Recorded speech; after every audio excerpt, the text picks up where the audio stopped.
Hello and welcome to How Will the Pro12 Impact or Change South African Rugby?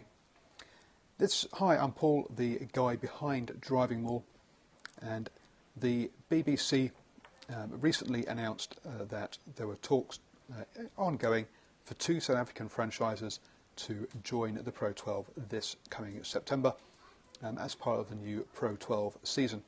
And this has been picked up by lots of other news sources, so it's all pretty much common knowledge. It's also something that has been on the cards or discussed for a few months now, pretty much ever since the South Africans agreed or announced that they were going to get rid of, remove two teams and come down to four teams in Super Rugby. So one of the things, and also they do mention the two teams that they think it's going to be, but there are a couple of theories going around, and at the end of the video I'll talk about who those teams could be that would leave South Africa and go over to the Pro12. Now this enters a whole host of reasons, a whole host of problems that we know about and have seen for a while now, especially, but basically because when we've been talking about a global season, we understand that the southern and northern hemispheres seasons just don't match each other. They don't fit. So let's look at some of the implications of South African sides joining in to the Pro12. And if you're watching this on YouTube, by the way, you can always give it the old thumbs up at any point. And please feel free to give me your thoughts or opinions down below. I'm always up for a good rugby chat. So the implications. The first one that everyone was talked about was, would these South African teams have a place in the European Champions Cup and the European Challenge Cup? And I think really the only reason they wouldn't do, or the only reason people are asking this question, is because of the name, European, and these teams aren't in Europe. But we already have NSI, who are a Russian team who play in Asia, not in Europe, in the European Challenge Cup, so I think that's really pretty mute. Yeah, clearly, if these teams are in the Pro12, they will be able to qualify for those competitions.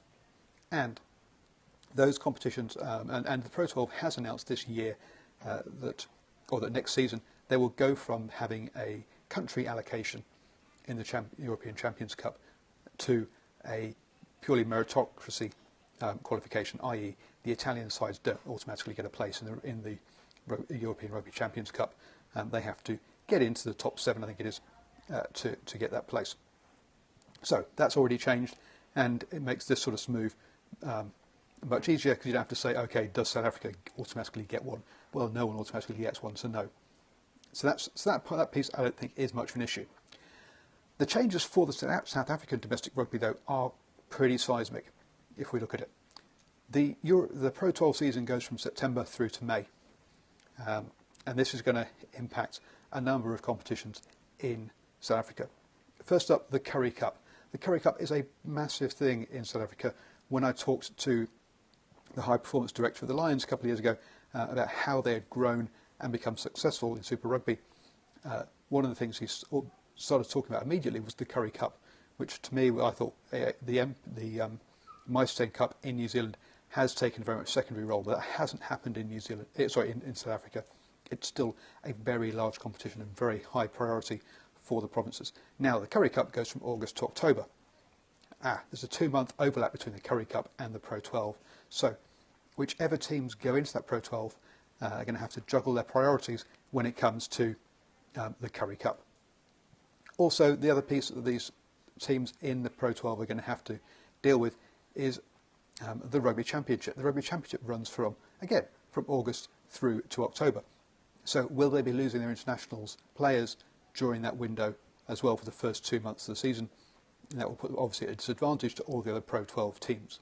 So they're going to be. So it's not just as simple as taking two teams and putting them into the Pro12. This is going to have further ramifications for the rest of South African domestic rugby.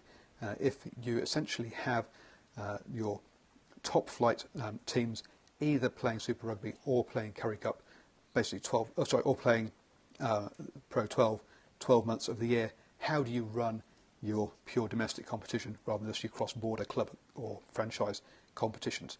That's a big question that we've not heard anyone sort of mention or talk about yet, outside of South Africa at least. The other competition that will get impacted to a much lesser degree is the Vodacom Cup, which this year got rebranded as the Rugby Challenge, or the Super Sports Rugby Challenge, which runs from April through to July. That's very much the non-Super Rugby players, and so the sort of wider training squads, etc. And that could be handled quite comfortably by those teams that are still playing Pro 12 at that time of the year. Because again, there's a 2-month overlap of April and May for that competition. But as I say, that competition wouldn't necessarily have the same players in it, so wouldn't have the same issues. So this is we're going to go see how. I guess the final piece in here is obviously the November internationals, but that's not really an issue as the current Pro 12 sides lose their players then anyway. So it's not like this group would be any more or less a disadvantage than the other teams in that competition.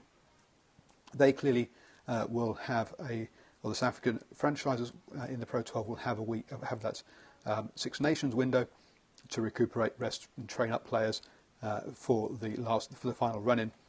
But again, that's not so much of an issue compared to trying to put players in two places at the same time. So there are no answers yet as to what will happen to the Currie Cup or the Rugby Championship,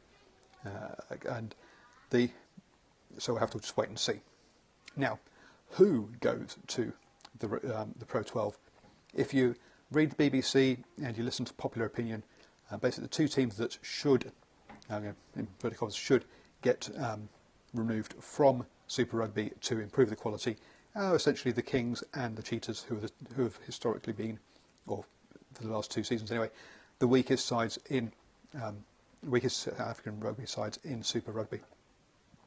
So those are the two that everyone is automatically thinking will go.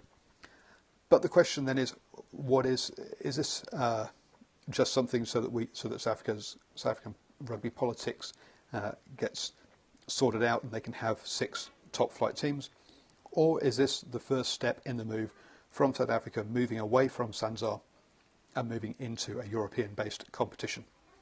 The big problem that South Africa has with Super Rugby is the travel between time zones, the distance they have to travel on tour to Australia and New Zealand, and also to Argentina and Japan. That travel toll on their players is much higher than New Zealand and Australia, because travelling 3 hours from Auckland to Sydney is nowhere near as onerous as travelling much further. So South Africa has publicly said they would like to be in a European-based competition where basically they're in the same time zone or within 1 or 2 hours of that time zone. So if this is the first step to them moving into a European competition, then we might not see it being the weakest 2 franchises moving.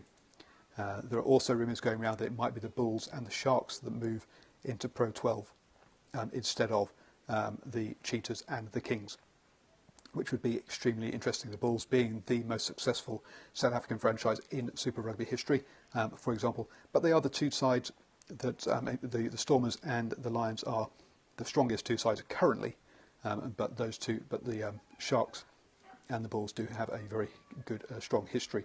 So maybe they will move as the first step, and then we will see the other 4 teams move over once the current media or TV rights end at the end of 2019, and we might see them move over in like 2020 or within that kind of time frame instead. Who knows? We'll have to wait and see on that one.